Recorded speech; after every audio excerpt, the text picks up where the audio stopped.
Hello and welcome to Offsiders. A lacklustre A-League season has been saved by the most compelling of final series, featuring freakish goals, fairy tales and plenty of fireworks.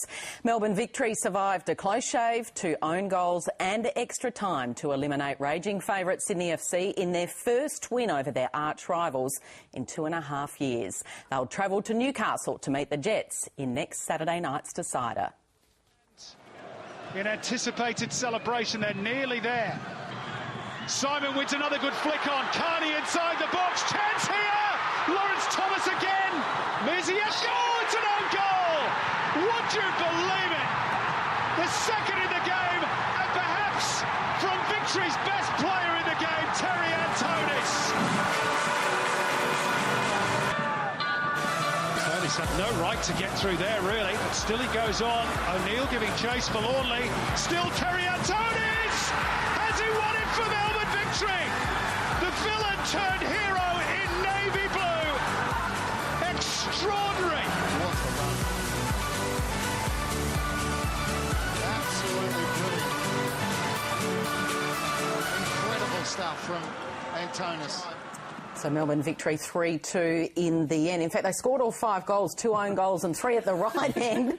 It was everything that we love about sport, Francis Leach. It was one hell of an emotional rollercoaster. Have you seen a final in the 13 years of the A-League like that? Not quite, and not quite with as much on the line as well, because it was Graham Arnold's legacy on the line. His extraordinary time at Sydney FC has come to an end, and he talked about how proud he was of that afterwards. But that rivalry between Muscat and Arnold, the rivalry between Melbourne Victory and Sydney FC, which has been apparent and authentic from day one, it came to life again last night. And Victory have never been beaten by Sydney FC in a final, and they pride themselves on that.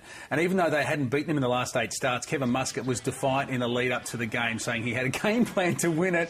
And what a roller coaster it was for Terry Antonis, who we see there. What a young player who struggled in his time in Greece. He took his chances to play in Europe, couldn't make it there, came back, played 11 games for the Western Sydney Wanderers. It was one of those young players that you thought was lost to the game again. So many young talents we've seen go overseas and lose their way. And here he was at home against his former team.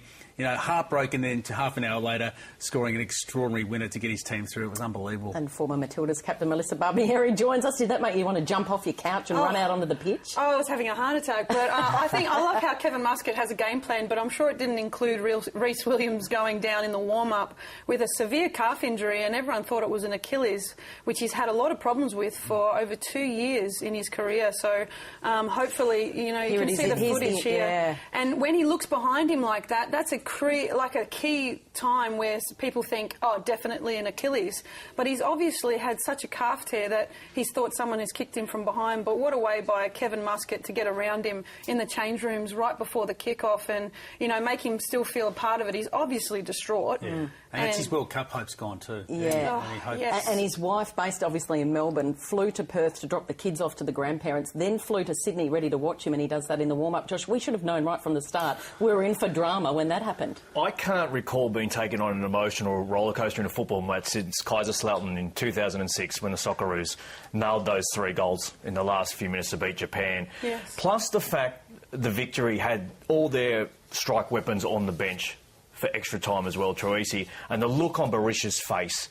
He looked like he'd conceded and surrendered. Just amazing and unexpected. And everyone thinks when Sydney gets that goal back, the momentum is swung their way, and for Victory to come back in that extra time period and score, and who else to do it but Terry Antonis, who is just the epitome of resilience. Any kid watching this game now knows that nothing, you know, that's gone against your way means that you can't come out the winner at the end of the day. And to see the tears flow and the fact that he shared it with the Victory supporters, he must have felt sick in his stomach when he realised what he did with 10 seconds left on the clock. But you're right, the resilience to get through the 2 on the midfield and go all the way was on legs that would have felt like concrete. What about the drama with a couple of the assistant coaches coming into the pitch? So we saw completely unnecessary, and it did mar an otherwise wonderful night because of the behaviour of a couple of assistant coaches and JP Damani at Melbourne Victory and Dean Anastasiadis getting involved with David Carney. Now, there's always been a bit of history because David Carney likes to have a chat with the benches and has been forthcoming with his opinion on many an occasion and has been playing in the league for a long time. But that is just unacceptable, and it marred an otherwise wonderful night. And those 2 guys missed their chance to be part of grand final day and will be a loss for Melbourne Victory as a consequence. If there's one thing sadder than those scenes, it was Kevin Muscat in the post-match press conference almost defending it, saying that, well, there's passion and sensitivity in football and you've got to understand that. No. If that happened at the grassroots level, they'd almost get life bans. Well, the penalties at the top level should be even greater to set an example. It was just horrendous, and the FFA has obviously struggled with fan behaviour and flares and whatnot. Well, how can you expect the fans to behave in a responsible manner when two people on a coaching staff can't do so themselves? We know that there's no love lost between the two coaches. Here is Kevin Muscat and Graham Arnold afterwards in their media conference. Yeah, at the start of the week they were all queuing up. And maybe, you know, even after the game, one of their coaching staff spoke to our coaching staff and said we knew the arrogance was going to come back and bite us. And that's what happened. I still believe even with this result, we're the greatest team in the A-League scene, and stats have shown it. And you know, we've created history with breaking so many records. It's been an honour and a privilege to coach these players. So Graham Arnold's era ends as coach of Sydney FC. He's got a new job, but just not yet in that bizarre situation that he's the Socceroos coach. Best team the A-League has ever seen. Fair comment? I think it's a great argument. Like, Brisbane Roar won 3 titles in 4 years, including 2 Premier's plates, and finishing second and going on to win the title. But the Sydney numbers are pretty compelling. Like, they're 64 points again this season, 14 points clear of Newcastle in second spot. Similar sort of number last year, 17 points clear of Melbourne Victory in second spot. They've had, over the 54 games of those 2 seasons, 40 wins, 4 losses, I think it is, and 10 draws. I mean, they're compelling numbers, but the brutal reality of sport is, you know, have you missed your big moment because it's about trophies in the cabinet? If they were the best team in the history of the A-League, then they really needed to go on and win this particular title. But they have been stunning to watch. If they had done the double-double, I think you can put your hand up and say they're the best team in the world, but in the league for so long. But definitely the most exciting. I will give them that, but I still think Brisbane Roar pipped them. You know, you can't beat 4. So maybe the best team not to win a grand final. Not to win a grand final, yeah. There's always and he'll be back as well. Arnie said, I'll be back at Sydney FC one day as well. Should have put the accent there, Arnie. No. Yeah, there'll be a time where he's going to come back into the foray because, you know, all coaches want to go overseas and try their pundits over there and do the international stage, but really they're going to come back home and ply their trade again one day. So for the first time in 13 years, the grand final is going to be played in the Hunter. The Newcastle Jets completed a stunning turnaround from wooden spooners last year to grand finalists this year. They beat Melbourne City 2-1 in the other semi on Friday night. It was all thanks to a goal from the babyface Riley McGree that was simply out of this world. But Atkinson did well. The boy from... Oh, my goodness! Oh, my goodness! Have you seen a more freakish goal in A-League history? You need to have character, you need to have courage, and more importantly, you need to be bold. Oh, you know, I think I did get a bit lucky, but I had the momentum going forward. I just had to swing my leg at it, and it happened to go in, so I'm pretty happy. That goal is going to go around the world and be shown over and over again. Just a shout out to Brenton Speed. That was a brilliant call of that goal, and I think the call went around the world as well. Intentional or pure fluke? Doesn't matter. Yeah, it doesn't matter at the end of the day, does it? It's instinct and technique. That's the combination there, isn't it, Bubs? And that's you can't train for that. Yeah, there's no training ground in the world that does scorpion kicks. And, you know, you can do the overhead bicycle kick a little bit and everything like that, but nobody ever trains for the scorpion. So that is just going with the momentum of the game. He had to pull out what he needed to get a goal-scoring opportunity. To be fair, I thought he just wanted to clip it over his head so that he could have a front-on strike.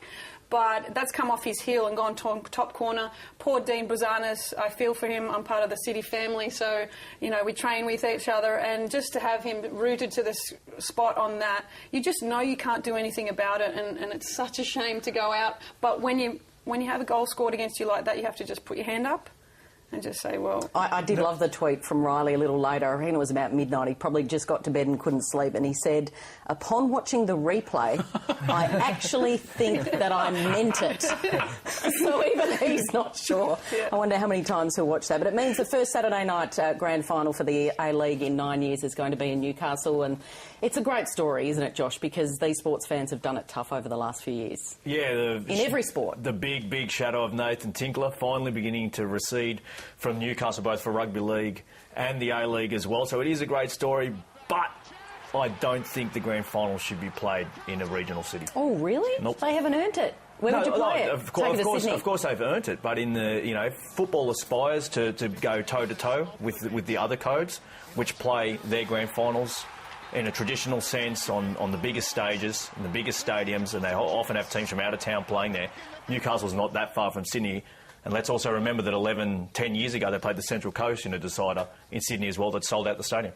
So you're saying the Newcastle Jets, and America's talked about their fans being the 12th man getting them across the line, after the season they've had should have to give up that home advantage that they've earned and played at that pile of concrete cancer at Moore Park, which is, you're saying, is the Sydney Football Stadium, which is no better a stadium than the one in the Hunter, really. Except for the fact that it fits almost 20,000 extra people. But they've earned the right to host the grand final, surely. Well, but so have interstate teams in both the AFL and the NRL. Melbourne Storm earned the right about 6 times over the last 10 years, and they've had to come up to Sydney every single time, often to play a Sydney team. Yeah, but the tradition in the A-League has been the team that finishes at the top and qualifies first does host the grand final, whereas those standalone venues are set at the start of the season. You know when you start the AFL campaign at the MCG is the home of the grand final. That's the ruling in that competition, as it is here, that the team that qualifies highest and qualifies for the GF gets to host the show. And we all know a grand final could do so much for the region, and it's more than just the game. It's about the grassroots football. It's about growing the game in the Hunter region, and I'm sure there's both boys and girls that'll be able to get to that game, look at the players in the eyes, be ball kids. You can't steal that away from the kids of the Hunter. I do feel like the big bogeyman, but what has changed since 2007? Why was the FFA ambitious enough to have 2 out-of-town teams in Sydney back then? My only conclusion is that the game's gone backwards and they're not as ambitious because they don't think they can fill the stadium. Well, someone who has done really well for the Hunter region was Ernie Merrick. I mean, you've got to love him, don't you? And it's going to be Ernie v Muscat in this grand final. I absolutely loved his reaction to the Scorpion goal on Friday night. The bench is going absolutely bananas, and what's Ernie doing? Shrinking further into his seat. It's like he just missed the bus. Yeah. We're going to have half an hour. But that's he did finally celebrate. That's Ernie to a T. I mean, he's got more things to think about. If you're going into that situation where they score a scorpion kick to win the game, he might have reacted a little bit different, but he knew it was still only a draw, and he said he might have had the inkling that there's still a lot to do here against the City side that was quite resilient and performing quite well. So I think Ernie was just ticking the cogs over of what to do next. And he's the coach of the year. He is coach of the year. Coach of the year. Yeah. What about Melbourne City? You won a championship with them for the W League over summer. Yes. So you've had a lot to do with them. They've got a club with a really strong foundation, 8 years now in the A-League, and yet to play in a grand final. And probably wasn't the ideal season for them when you consider that they lost Tim Cahill. He quit to join Millwall in England for a little bit of game time, which has probably come right back to bite him. We'll talk about that in a second. But have they underachieved, Melbourne City? I don't think so. I think they started, with Warren Joyce. They're trying to build a culture that they're going to be proud of, especially with a player like Azani coming through the ranks. And Warren Joyce was adamant that this kid was going to go far, but he had to be a part of the culture and he had to do the right things and work hard for his teammates before he got a shot. So he had that real sense of, I'm starting something here. So for them to even make the finals when he's almost just taken it back a few cogs to then lead forward again is an amazing feat, to be fair. And I think the boys have really responded well to Warren as a coach. And, that's the start, I really do think. Tim Cahill suspended for 3 weeks during the week for an elbow to an opponent's neck. He was reported for violent conduct. He's played 65 minutes of football in 14 games since leaving Melbourne City. He's 38 years of age. Put your coach's hats on. Do you take him to the World Cup, Francis?